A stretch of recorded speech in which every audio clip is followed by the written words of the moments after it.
여러분, 미중 기술 전쟁의 판도가 완전히 뒤집혔습니다.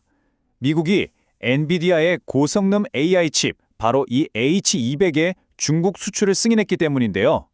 이 결정은요, 그냥 단순한 정책 변경이 아닙니다. 이건 거대한 전략의 방향 전환, 즉 피벗을 의미하죠. 오늘 이 결정이 엔비디아는 물론이고 우리 한국의 반도체 기업들에게 어떤 엄청난 연쇄 효과를 가져올지 제가 아주 쉽고 깊게 파헤쳐 드리겠습니다. 자, 본격적인 이야기에 앞서서요. 본 내용은 투자를 위한 참고 자료일 뿐 특정 종목의 매수나 매도를 추천하는 것이 절대 아니라는 점, 그리고 모든 투자의 최종 책임은 투자자 여러분 본인에게 있다는 점을 먼저 말씀드립니다. 자, 그럼 제대로 시작해보죠. 미국이 엔비디아 H200 칩의 중국 수출을 전격 승인했습니다. 이게 그냥 규제 하나 살짝 풀어준 거 아니냐? 절대 아닙니다. 지난 몇 년간 미국이 그렇게 밀어붙였던 대중국 반도체 봉쇄 전략이 뿌리부터 흔들리는 정말 거대한 변화의 신호탄이라고 봐야 합니다. 이 새로운 결정이 도대체 왜 그렇게 중요한지 제대로 이해하려면요. 먼저 그 전에 미국이 썼던 방법이 왜, 그리고 얼마나 처참하게 실패했는지부터 살펴봐야 합니다. 미국의 기존 전략은 아주 간단했어요. 한마디로 거부 전략. 중국한테는 최첨단 AI 칩 절대 안 준다 이거였죠. 그래서 내놓은 게 뭐냐? 바로 엔비디아 H20 같은 말 그대로 일부러 성능을 팍 깎아내서 만든 불구화 칩이었습니다. 근데 시장이 바보가 아니잖아요. 반응이 어땠을까요? 네, 싸늘했습니다. 이 표를 보시면 그냥 한눈에 딱 들어오죠. 숫자는 거짓말을 안 하거든요. 미국이 중국에 팔려고 했던 H2 성능이 296 테라플롭스. 그런데 바로 그 시점에 중국의 화웨이가 자체 개발한 칩은 성능이 무려 800 테라플롭스에 달했습니다. 성능이 거의 3배 가까이 차이가 나는데 중국 기업들이 과연 H20을 샀을까요? 당연히 외면했죠. 그러니까 이게 정말 아이러니한 상황이 된 거예요. 미국은 중국 AI 발전을 막으려고 했는데 어설픈 봉쇄가 오히려 화웨이라는 강력한 경쟁자를 키워준 꼴이 된 겁니다. H20의 빈자리를 화웨이가 빠르게 파고들면서 결과적으로 중국의 기술 자립심만 자극해준 셈이 된 거죠. 이러니 워싱턴에서도 전략을 완전히 뜯어고칠 수밖에 없었던 겁니다. 자, 그럼 실패로부터 배운 미국이 새로 꺼내든 카드는 뭘까요? 이건 훨씬 더 정교하고 솔직히 말해서 좀 무서운 전략입니다. 이름하여 기술 중독 전략입니다.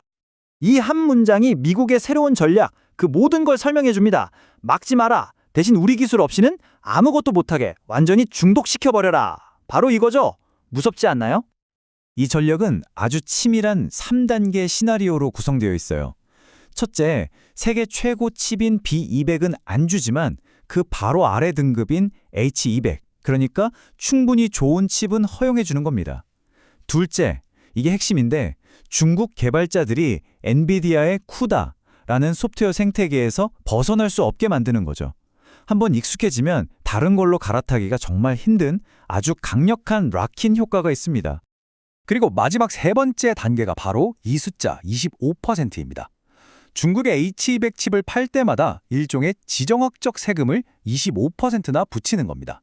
이 돈은 미국의 반도체 산업을 키우는 데 쓰이고 중국 기업들은 비싼 값을 치러야 하니 자체 기술 개발에 쓸 돈이 줄어들겠죠. 정말 영리한, 어찌 보면 좀 악랄한 전략이죠. 자, 그렇다면 이 새로운 게임의 판에서 웃게 될 승자는 과연 누구일까요? 이 연쇄 반응은 엔비디아에서 시작해서요, 저 멀리 바다 건너 한국까지 아주 거대한 파급 효과를 만들어냅니다. 엔비디아 입장에선 이건 거의 잭팟이 터진 거죠.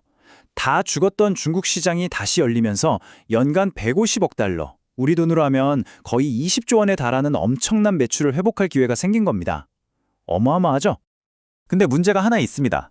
이 H200이라는 녀석이 성능이 워낙 좋다 보니까 아주 특별한 고성능 메모리, 바로 HBM을 어마어마하게 잡아먹는 HBM 포식자거든요. 마치 슈퍼카가 고급 휘발유를 엄청나게 쓰는 것과 같아요. 갑자기 HBM 수요가 폭발하게 되는 거죠.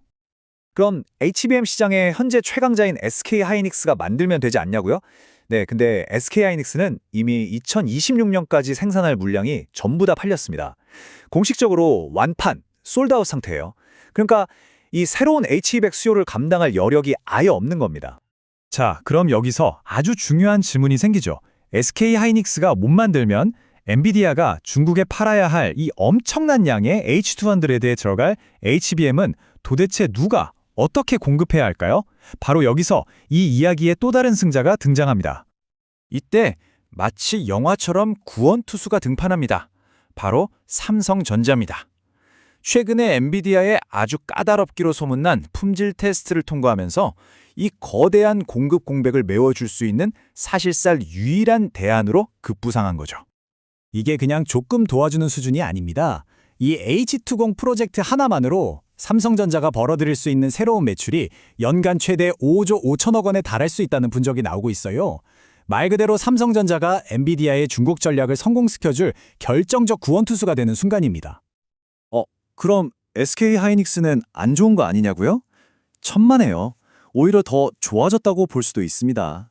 시장 전체의 HBM이 부족해지니까 이미 물량을 확보한 SK하이닉스의 힘이 더 막강해지는 거죠. 다른 프리미엄 칩에 들어가는 HBM 가격을 더 비싸게 부를 수 있게 되니까요.